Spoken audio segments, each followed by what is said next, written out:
함께 보실 하나님 말씀은 구약성경 잠언 22장입니다. 11월 22일 잠언 22장을 읽는 날인데 22장은 29절까지 좀 길지만 처음부터 끝까지 말씀을 합독하도록 하겠습니다. 22장 1절부터 29절까지 말씀, 구약성경 935면 전후를 보시면 되겠습니다. 1절부터 함께 봉독합니다. 많은 재물보다 명예를 택할 것이요 은이나 금보다 은총을 더욱 택할 것이니라. 가난한 자와 부한 자가 함께 살거니와 그 모두를 지으신 이는 여호와시니라. 슬기로운 자는 재앙을 보면 숨어 피하여도 어리석은 자는 나가다가 해를 받느니라. 겸손과 여호와를 경외함의 보상은 재물과 영광과 생명이니라. 패역한 자의 길에는 가시와 올무가 있거니와 영혼을 지키는 자는 이를 멀리 하느니라. 마땅히 행할 길을 아이에게 가르치라. 그리하면 늙어도 그것을 떠나지 아니하리라. 부자는 가난한 자를 주관하고 빚진 자는 체주의 종이 되느니라. 악을 뿌리는 자는 재앙을 거두리니 그 분노의 기세가 쇠하리라. 선한 눈을 가진 자는 복을 받으리니 이는 양식을 가난한 자에게 주민이라. 거만한 자를 쫓아내면 다툼이 쉬고 싸움과 수욕이 그치느니라. 마음의 정결을 사모하는 자의 입술에는 덕이 있으므로 임금이 그의 친구가 되느니라. 여호와의 눈은 지식 있는 사람을 지키시나 사악한 사람의 말은 패하게 하시느니라. 게으른 자는 말하기를 사자가 밖에 있은즉 내가 나가면 거리에서 찢기겠다 하느니라. 음녀의 입은 깊은 함정이라. 여호와의 노를 당한 자는 거기 빠지리라. 아이의 마음에는 미련한 것이 얽혔으나 징계하는 채찍이 이를 멀리 쫓아내리라. 이익을 얻으려고 가난한 자를 학대하는 자와 부자에게 주는 자는 가난하실 뿐이니라. 너는 귀를 기울여 지혜 있는 자의 말씀을 들으며 네 지식에 마음을 둘지어다. 이것을 내 속에 보존하며 내 입술 위에 함께 있게 함이 아름다우니라. 내가 내게 여호와를 의뢰하게 하려 하여 이것을 오늘 특별히 내게 알게 하였노니 내가 모략과 지식의 아름다운 것을 너를 위해 기록하여 내가 진리의 확실한 말씀을 깨닫게 하며 또 너를 보내는 자에게 진리의 말씀으로 회답하게 하려 함이 아니냐. 약한 자를 그가 약하다고 탈취하지 말며 곤고한 자를 성문에서 압제하지 말라. 대저 여호와께서 신원하여 주시고 또 그를 노략하는 자의 생명을 빼앗으시리라. 노를 품는 자와 사귀지 말며 울분한 자와 동행하지 말지니 그의 행위를 본받아 내 영혼을 올무에 빠뜨릴까 두려움이니라. 너는 사람과 더불어 손을 잡지 말며 남의 빚에 보증을 서지 말라. 만일 갚을 것이 내게 없으면 내 누운 침상도 빼앗길 것이니라. 내가 어찌 그리하겠느냐. 내 선조가 세운 옛 지계석을 옮기지 말지니라. 내가 자기 일에 능숙한 사람을 보았느냐. 이러한 사람은 왕 앞에 설 것이요 천한 자 앞에 서지 아니하리라. 아멘. 네, 감사합니다. 오늘 함께 살펴볼 하나님 말씀은 잠언 22장입니다. 잠언 22장도 솔로몬의 제2잠언집 중에서 동의대꾸법 또는 합의 대꾸법으로 된 부분에 속하는 그런 말씀입니다.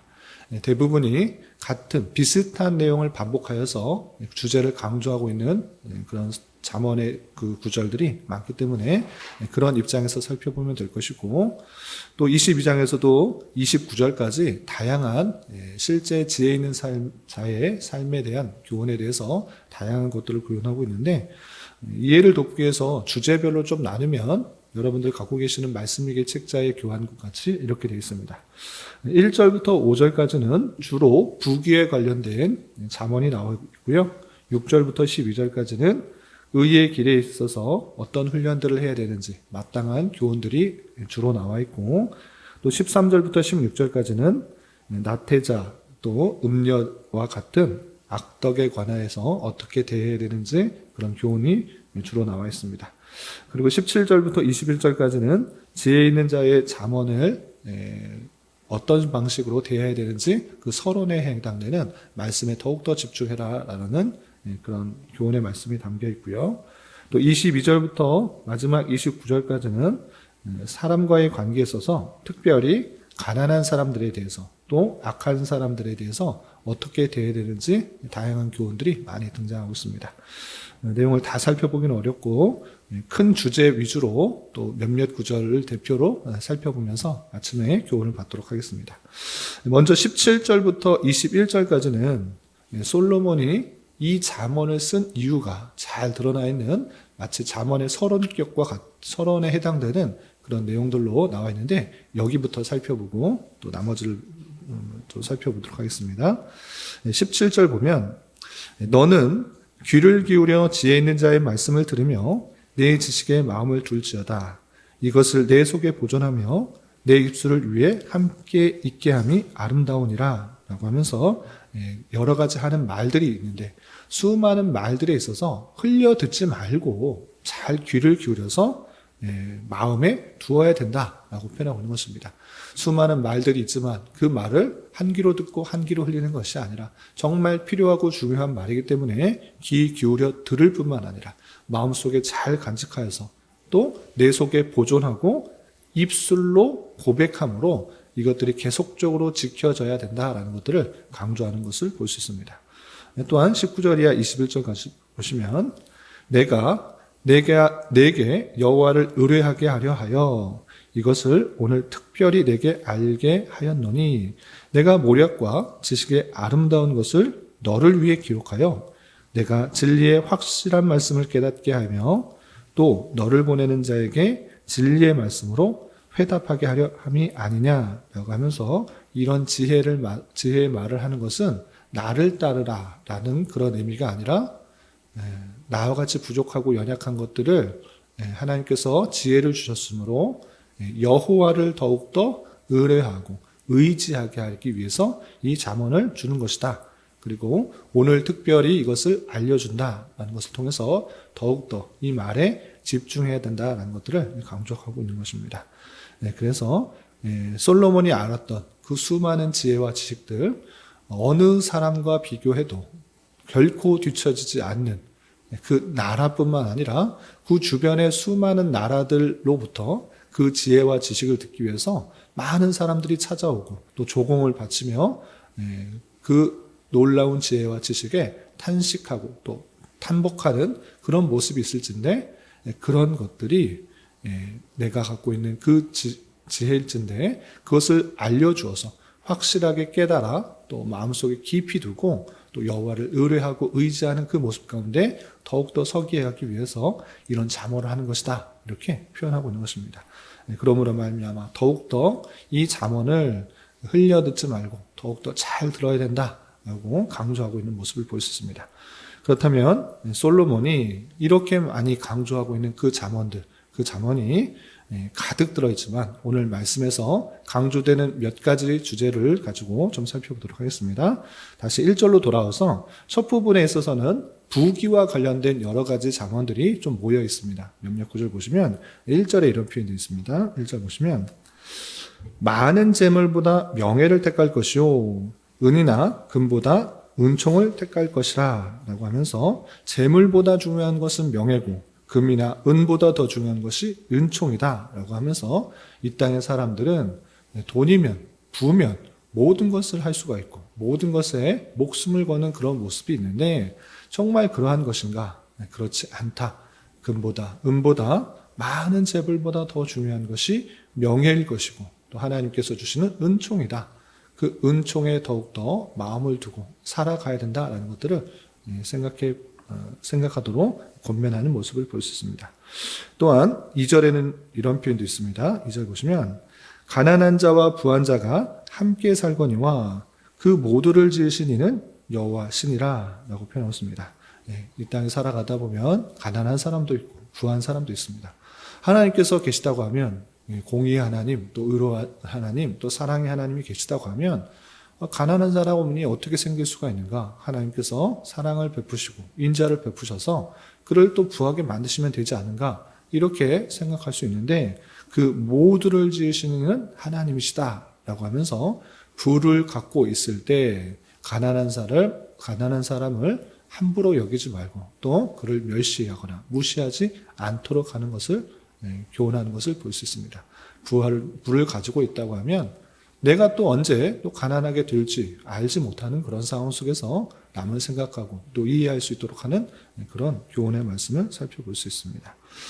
또한 건너뛰어서 4절에는 이런 표현도 있습니다. 4절 보시면 겸손과 여호와를 경외함의 보상은 재물과 영광과 생명이라 하면서 여호와를 경외하면서 더욱더 겸손히 내 자신을 의지하고 내 힘을 의지하는 것이 아니라 더욱더 나의 부족함과 연약함을 정직하게 아뢰며 겸손하게 여호와를 두려워하는 마음으로 사랑하며 또 그를 섬기는 그런 자에게 하나님께서 재물과 영광과 생명을 허락하여 주신다라는 그 내용들을 볼 수 있습니다.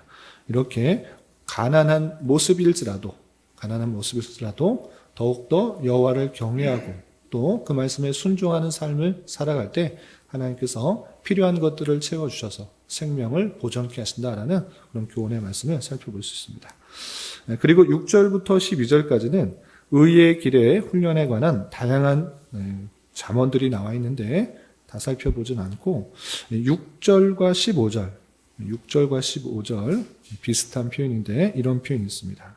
보시면 6절 마땅히 행할 길을 아이에게 가르치라. 그리하면 늙어도 그것을 떠나지 아니하리라. 아이에게 행할 길을 가르쳐야 된다. 어렸을 때부터 마땅히 행할 길을 가르쳐야지 그것이 늙어서도 또 떠나지 아니한다라는 그런 말입니다.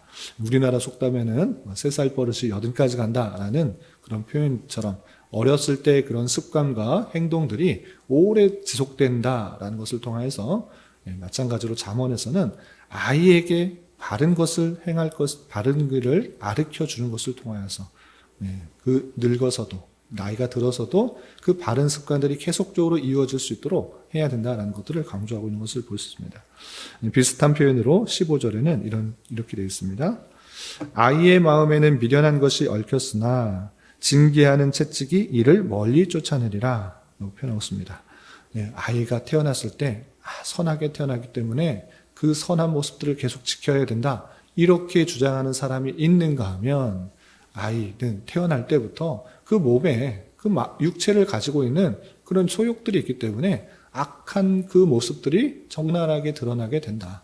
그런데 그 어렸을 때는 그것이 나쁜지 좋은 것인지 제대로 구별하지 못하기 때문에 나쁜 길로 가려고 하는 그런 악한 모습들이 드러날 때 강하게 채찍으로 그것을 바로 잡아야 된다라고 표현하고 있습니다. 그래서 문자 그대로 오늘날 똑같은 채찍을 들고 아이를 때리는 것은 아동 학대입니다. 이런 것처럼 그런 자세로 어렸을 때부터 바르게 가르치는 것이 중요하다라는 것을 강조하면서 아이들을 사랑으로 또 아낀다 하여서 이른바 오냐오냐하면서 그 잘못된 버릇을 계속 두지 말고 어렸을 때부터 바르게 키울 수 있도록 더욱더 하는 것이 마땅한 자세다. 사람의 본성상 그 육체의 소욕, 자기의 유익과 만족만을 위해서 나가는 모습들이 많이 있기 때문에 어렸을 때부터 마땅한 길을 가르치고 또 잘못된 것은 강하게 바로 잡아서 오랫동안 하나님의 뜻을 잘 순종하는 그런 모습으로 살아가도록 권면하는 말씀을 볼 수 있습니다. 그리고 또 몇 가지 더 보시면 또 근면과 성실함으로 또 살아가야 된다라는 여러 가지 교훈들이 있는데 13절에는 이런 표현도 있습니다. 13절 게으른 자는 말하기를 사자가 밖에 있은즉 내가 나가면 거리에서 찢기겠다 하느니라. 게으른 자의 일반적인 모습을 적나라하게 고발합니다. 내가 나가면 밖에 사자가 나타날 수도 있는데 나 그 사자 무서워서 못 나가겠다. 앞으로 일어나지 않을 일을 그냥 걱정하면서 근심하면서 또는 핑계를 대면서 자기가 마땅히 해야 될 일들을 미루고 또 거절하는 그 모습을 볼 수 있습니다. 이런 것이 게으른 자의 특징인 줄 알아. 우리는 그런 모습들이 아니라 일어나지 않은 일들을 계속 걱정하고 근심하며 핑계대지 말고 내가 맡겨진 일이라고 하면 마땅히 하나님을 의지하면서 하나님께서 그 모든 것들을 주관하실 줄 믿고 담대하게 해야 될 일들을 성실함으로 잘 감당해야 된다라는 것들을 볼 수 있습니다.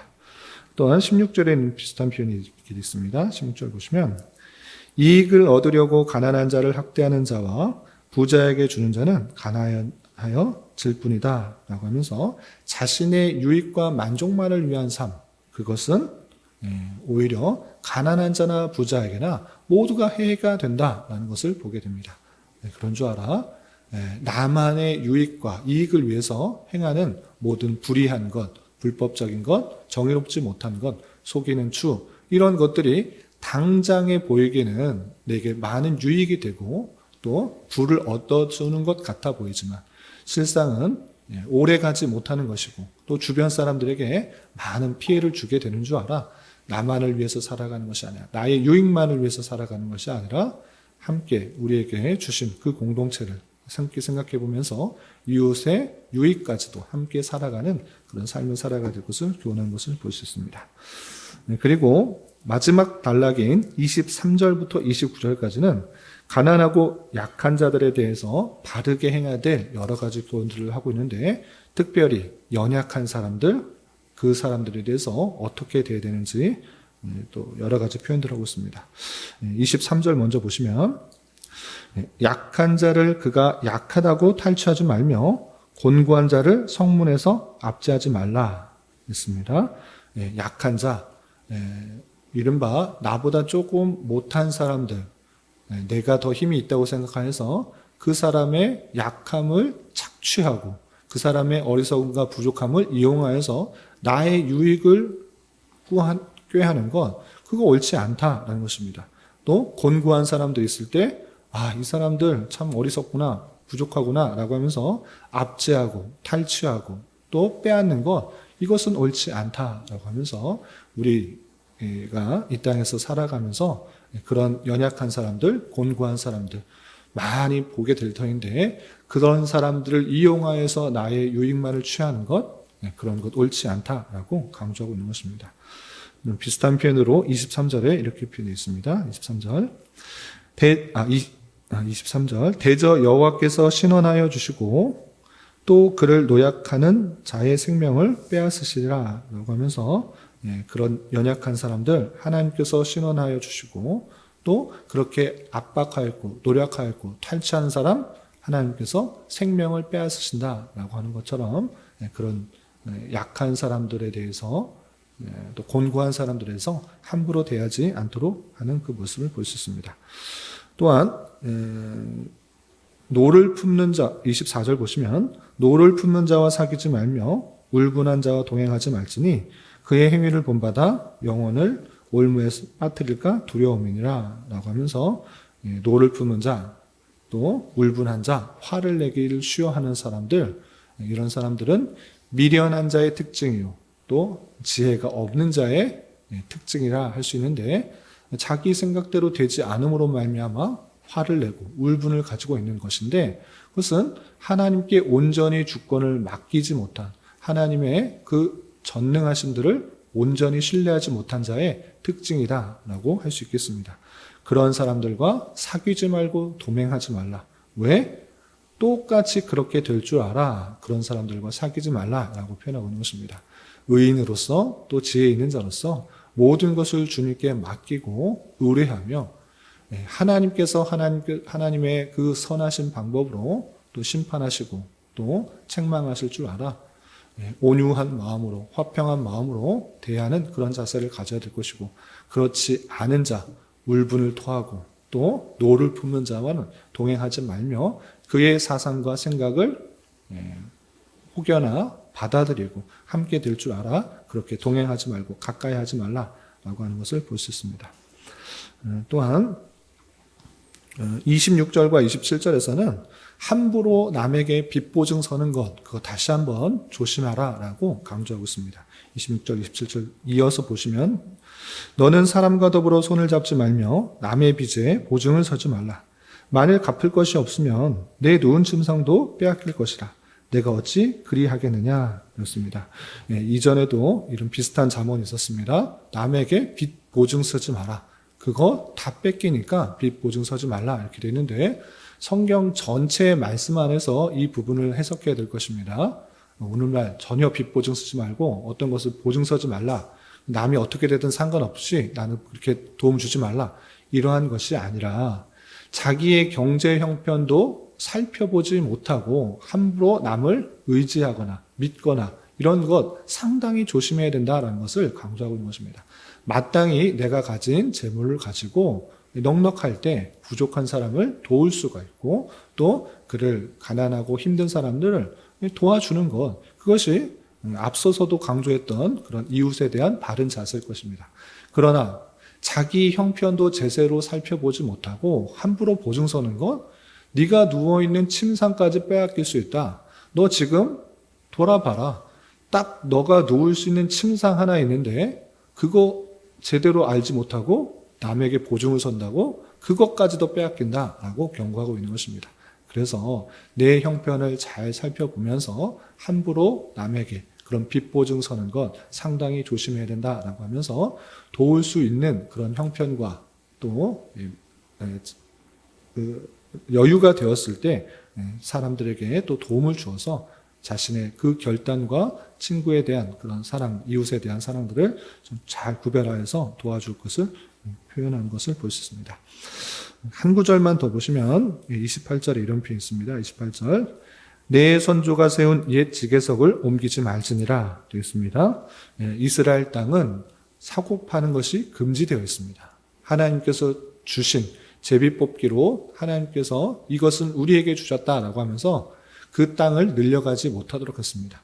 그런데 1년이 지나고 2년이 지나고 아니 한 대가 지나고 두 대가 지나고 몇 대가 지나면서 이 땅 정확한 경계가 없으니 남이 모르게 조금 넓히면 내 땅이 늘어날 수 있겠구나 라고 하면서 남의 유익은 생각하지 않고 내 유익만을 생각하면서 하나님께서 주신 그 경계를 옮기는 것, 이것은 잘못하는 것이다. 내 소유의 증가를 위해서 남의 소유를 줄이는 것, 그거 옳지 않음으로 말미암아 나만을 생각하는 것이 아니라 함께한 그 공동체의 유익들을 함께 생각하면서 살아가는 것이 마땅한 지혜 있는 자의 삶이다라는 것을 강조하는 것을 볼 수 있습니다. 이렇게 22장에서도 지혜 있는 자로서 마땅히 살아가야 될 여러 가지 실제적인 삶의 교훈들을 살펴볼 수 있었는데 여러 차례 강조하지만 듣고 흘리는 것이 아니라 오늘 본문에서도 나왔듯이 귀를 기울여 들을 것이고 그리고 마음에 둘 뿐만 아니라 이것을 내 속에 보존하며 입술에 함께함으로 정말 이 삶, 이 지식이, 이 지혜의 말이 우리의 삶으로 실제 드러남으로 하나님의 백성다운 그 모습들이 우리에게 잘 드러나야 될 것입니다. 이런 삶을 살아갈 수 있는 저와 여러분이 되시기를 주님의 이름으로 부탁을 드립니다. 기도하겠습니다. 하나님 아버지 감사합니다. 오늘 말씀을 통하여 지혜 있는 자로서 이 땅을 어떻게 살아가야 하는지 여러 교훈을 받았습니다. 이런 말씀을 대하는 자로서 귀를 기울여 지혜 있는 자의 말씀을 들으며 한평생 살아가게 하여 주시고 자신의 게으름과 부족함을 온전히 인식하여 여호와를 더욱더 의지하며 살아가는 인생 되게 하여 주시고 악한 사람과 더불어 손을 잡지 말고 맡겨진 일들에는 더욱더 최선을 다하는 삶을 살아가며 어렵고 힘든 사람들에게 도움을 줄 수 있는 그런 지혜로운 인생을 살아갈 수 있도록 인도하여 주시옵소서. 주님, 11월입니다. 11월은 결산과 계획이라는 주제로 한 달을 보내고 있습니다. 한 해를 되돌아보며 잘 결산하게 하여 주셔서 내년을 잘 계획하고 준비하는 한 달 되게 인도하여 주시옵소서.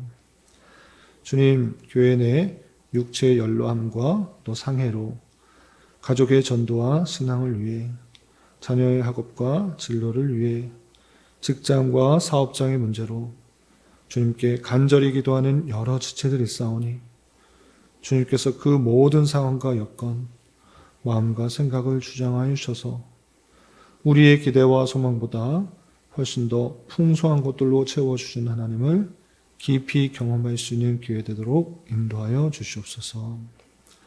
오늘 저녁에 있는 금요 기도의 시간에도 주님 함께하여 주실 줄 믿으며 이 시간 각자 간절하게 간구하는 기도 제목 주님께서 들으시고 가장 선한 것들로 응답하여 주시옵소서. 예수님의 이름으로 기도 올리옵나이다. 아멘.